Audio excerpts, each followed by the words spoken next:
أعوذ بالله من الشيطان الرجيم. بسم الله الرحمن الرحيم. ألم تر إلى الذين أوتوا نصيبا من الكتاب يشترون الضلالة ويريدون أن تضلوا السبيل والله أعلم بأعدائكم وكفى بالله وليا وكفى بالله نصيرا. من الذين هادوا يحرفون الكلم عن مواضعه ويقولون سمعنا وعصينا واسمع غير مسمع وراعنا ليا بألسنتهم وطعنا في الدين ولو أنهم قالوا سمعنا وأطعنا واسمع وانظرنا لكان خيرا لهم وأقوم ولكن لعنهم الله بكفرهم فلا يؤمنون إلا قليلا. صدق اللہ العظیم. ترجمہ: اے مخاطب، کیا تو نے ان لوگوں کو نہیں دیکھا جن کو کتاب کا ایک بڑا حصہ ملا ہے؟ وہ لوگ گمراہی کو اختیار کر رہے ہیں اور یوں چاہتے ہیں کہ تم راہ سے بے راہ ہو جاؤ، اور اللہ تعالیٰ تمہارے دشمنوں کو خوب جانتے ہیں، اور اللہ تعالیٰ کافی رفیق ہے، اور اللہ تعالیٰ کافی مددگار ہے. یہ لوگ یہودیوں میں سے ہیں، کلام کو اس کے مواقع سے دوسری طرف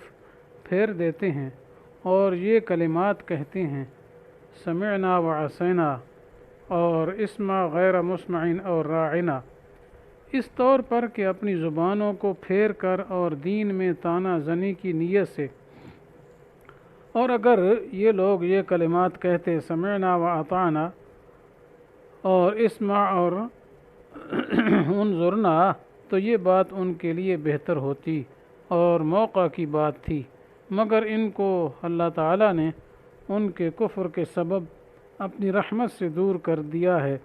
اب وہ ایمان نہیں لائیں گے، ہاں مگر تھوڑے سے آدمی. تو پچھلی آیات میں تیمم کا ذکر تھا. تو جب تیمم کا حکم نازل ہوا تو یہودیوں کے مولویوں نے اپنے ہاں کے تیز اور سخت احکام کے مقابلہ میں اس پر مذاق کرنا شروع کیا اور طعنہ زنی کی، اور کہنے لگے جی پانی سے نجاست کا دور ہونا تو ایک عقلی بات تھی، عقل میں سمجھ آتی تھی، معقول تھی، بھلا مٹی سے اور خاک پر ہاتھ مارنے سے، ہاتھ منہ پر پھرانے سے کیا ہوتا ہے؟ تو گویا مذاق اڑایا تیمم کا ان پر. اور خاص کر یہودی عبداللہ ابن ابی جو رئیس المنافقین تھا، اس کے پاس جا کر کیا ہے مسلمانوں کی اور اسلام کی حجو کرتے اور مسلمانوں کے دلوں میں شکوک و شبہات ڈالا کرتے تھے. تو اس لیے اللہ تعالیٰ نے ان آیات میں جو ابھی پڑھی گئی ہیں ان کا رد نازل فرمایا. تو چونکہ پہلے سارے احکام چلے آئے تھے، پھر درمیان میں کچھ عبادات کا، کچھ دوسری چیزوں کا ذکر آیا ہے، تو اب یہ کہ یہودیوں کے بارے میں کچھ تذکرہ فرما رہے ہیں. چونکہ یہودی ہر وقت گڑبڑ کرتے رہتے تھے، پیچھے بھی ان کا تذکرہ آیا تھا کہ بڑے بخیل ہیں، کنجوس ہیں، الذین یبخلون ویأمرون الناس بالبخل. تو ان آیات میں یہودیوں کی کچھ شرارتوں کا ذکر ہے اور مسلمانوں کو ان سے بچنے کی کیا ہے ترکیب بتائی گئی اور تنبیہ کی گئی کہ خیال کرنا ان کے داؤ میں نہ آنا. تو یہاں پہلی آیت میں فرمایا الم تر الی الذین اوتوا نصیبا من الکتاب، کیا تم نے نہیں دیکھا ہے مخاطب؟ مطلب یہ بڑی تعجب کی بات ہے کہ ان کو کتاب ملی، نصیب من الکتاب، بڑا حصہ، مراد تورات ہے، جیسے اگلی آیت میں اس کی وضاحت آ رہی ہے. یعنی اہل کتاب جن کو حساب کتاب کا بڑا حصہ ملا، یعنی تورات والے، مراد یہودی ہیں. تو ان کی دو شرارتیں بیان فرمائی گئیں. ایک تو یشترون الضلالہ، کہ انہوں نے خود گمراہی کو کیا ہدایت کے بدلے میں اختیار کر لیا، حالانکہ ان کو ہدایت کا پتہ تھا لیکن ہدایت چھوڑ کر گمراہی کو اختیار کیا. پہلی تو ان کی خرابی یہ ہے اور شرارت یہ ہے. دوسری وَيُرِيدُونَ أَن تَضِلُّوا السَّبِيلَ، کہ وہ یہ چاہتے ہیں کہ تم بھی راہ سے کیا ہے ہٹ جاؤ. جیسے پیچھے گزرا ہے پہلے پارے میں سورۃ بقرہ میں ود کثیر من اہل الکتاب لو یردونکم من بعد ایمانکم کفارا، کہ بہت سارے اہل کتاب یعنی یہود نصارہ یہ چاہتے ہیں کہ تم بھی مومن ہونے کے بعد مرتد ہو جاؤ، تو مطلب یہ جیسے ہم گمراہ ہیں تو یہ بھی گمراہ ہو جائیں۔ یہ کیوں تھا ان کا وہاں ذکر آیا تھا حسدا من عند انفسہم، وہ اصل میں حسد کرتے ہیں مسلمانوں پر کہ یہ اچھی راہ پر چل پڑے اور ہم اسی طرح برے راہ پر بیٹھے ہوئے ہیں ضد کی وجہ سے، تو چلو ان کو بھی کیا جہنم میں لے چلیں۔ تو یہی مراد ہے یہاں وَيُرِيدُونَ أَن تَضِلُّوا السَّبِيلَ، تو وہ چاہتے ہیں کہ تم بھی راہ سے بھٹک جاؤ، تو یہ تمہارے دشمن ہیں، خیال کرنا جی۔ تو اس لیے آگے فرمایا وَاللَّهُ أَعْلَمُ بِأَعْدَائِكُمْ، اللہ تعالیٰ تمہارے دشمنوں کو خوب جانتے ہیں، اس لیے زیادہ فکر کی ضرورت نہیں ہے، اس لیے تم نے اطلاع دے دی کہ خیال کرنا ان یہود سے خصوصاً۔ آگے فرمایا وَكَفَى بِاللَّهِ وَلِيًّا وَكَفَى بِاللَّهِ نَصِيرًا، اللہ تعالیٰ تمہارا دوست اور رفیق کافی ہے اور اللہ تعالیٰ تمہارا حامی و مددگار کافی ہے، یعنی اللہ تعالیٰ کے ہوتے ہوئے تمہیں کوئی فکر ان سے نہیں کرنی چاہیے، یعنی یہ کوئی ڈرنا نہیں چاہیے کہ تمہارے اوپر غلبہ پا لیں گے یا جو تمہیں جبراً کیا کر دیں گے، گمراہ کر دیں گے، نہیں نہیں، تم احتیاط کرو، اپنی طرف سے دفاع کرو اور خیال کرو ان کے داؤ مکر میں نہ آؤ، ٹھیک ہے۔ تو باقی اللہ تعالیٰ کی مدد تمہارے شامل حال رہے گی، اللہ کے محبت اور اللہ کی رفاقت وہ تمہارے ساتھ ہے۔ من الذین ہادوا سے یعنی اوپر والے لوگ جو تھے نا، الذین اوتوا نصیبا من الکتاب، اس کی وضاحت کی ہے، یہ من بیان ہے، یعنی وہ کون لوگ ہیں؟ فرمایا الذین ہادوا، وہ لوگ جو کیا ہے یہودی ہوئے ہیں، تو یہ ہادو کا معنی یہ ہوتا ہے یہودی جو بن جائے،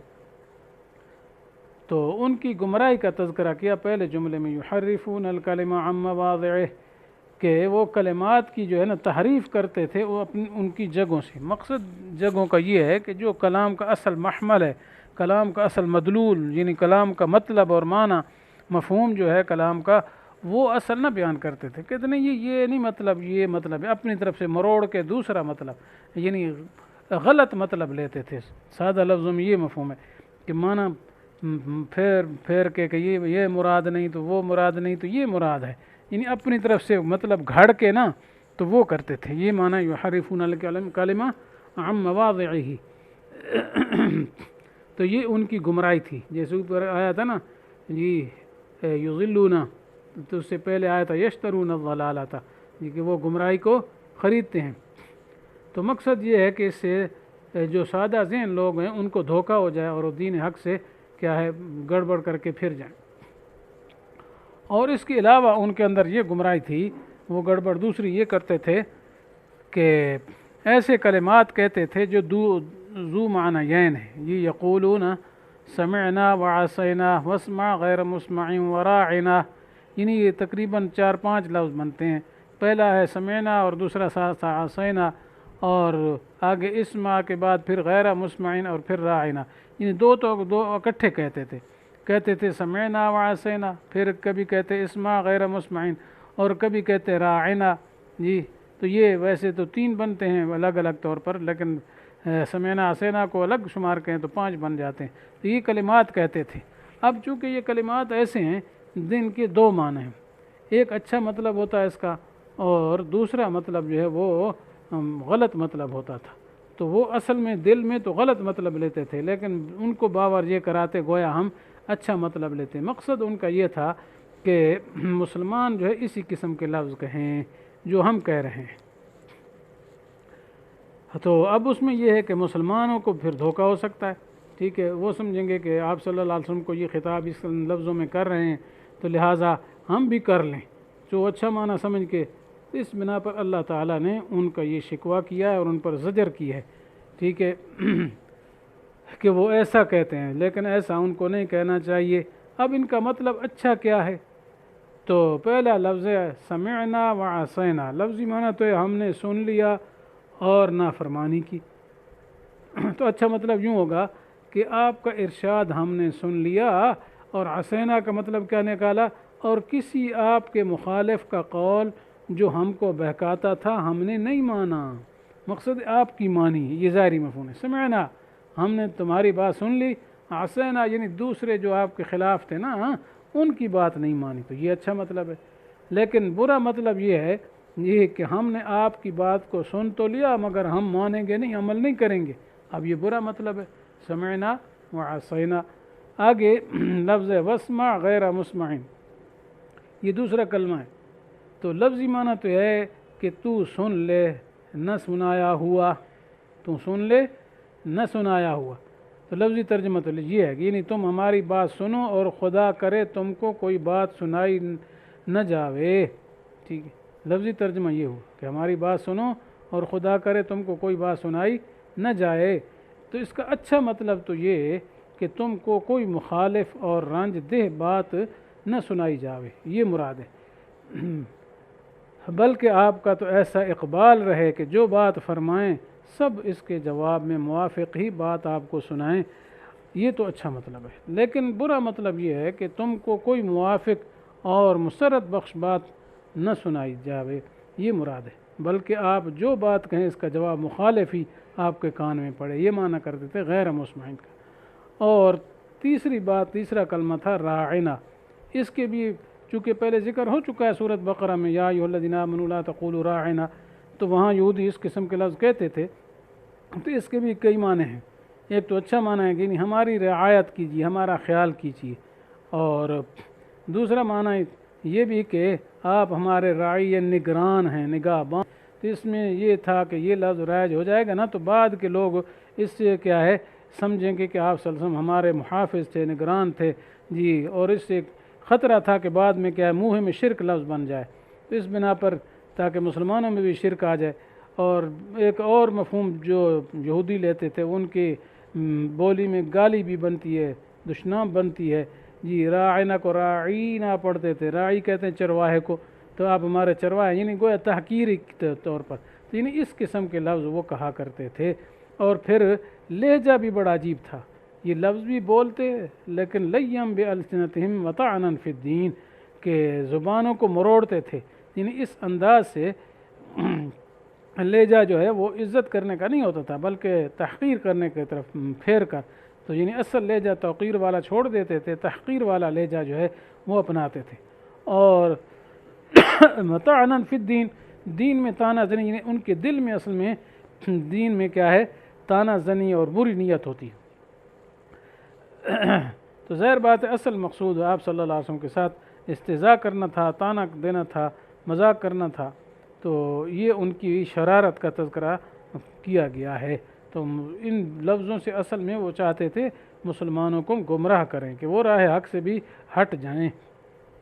تو آگے اللہ تعالیٰ ان کو ترغیب دیتے ہیں، وَلَوْ أَنَّهُمْ قَالُوا سَمِعْنَا وَأَطَعْنَا، اگر یہ لوگ بجائے دو معنی والے الفاظ کے یہ الفاظ کہتے، سمعنا کی بجائے سمعنا وأطعنا،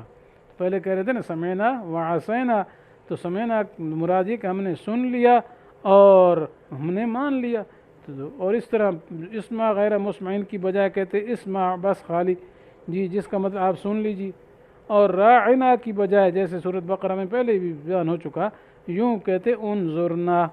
جی، تو راعنا کے اندر تو دوسرا معنی کا احتمال ہے لیکن انظرنا کے اندر کوئی دوسرا معنی نہیں ہے، اس میں صرف یہی ہے کہ ہماری مصلحت پر نظر فرمائیے۔ تو یہ جتنے لفظ ہیں جو وَلَوْ أَنَّهُمْ قَالُوا سَمِعْنَا کے بعد ہیں، ان میں کوئی شرارت والا معنی نہیں ہے، پاکیزہ کلمات ہیں، اس لیے فرمایا اگر یہ کہتے لَكَانَ خَيْرًا لَهُمْ جی، تو ان کے لیے یہ کیا ہوتا، بہتر ہوتا،